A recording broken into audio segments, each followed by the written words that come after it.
Ginagawa mo pa rin ba ang tama kahit walang nakakakita? That's the heart of virtue ethics. Ang virtue ethics ay hindi tungkol sa rules o consequences di gaya ng deontology at utilitarianism. Ang tanong nito ay, anong klaseng taong gusto mong maging? Sabi ni Aristotle, dapat nating i-develop ang virtues tulad ng pagiging matapat, mabait, matapang, at may disiplina. Parang workout ito, pero para sa ugali mo. Halimbawa, nagkamali si ate ng sukli sa tindahan.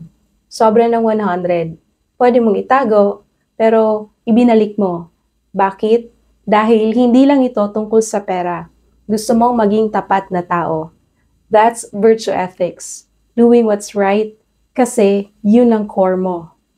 Ikaw, ginagawa mo ba ang tama dahil tama o dahil may nakakakita? That's it for today's video. See you in the next one.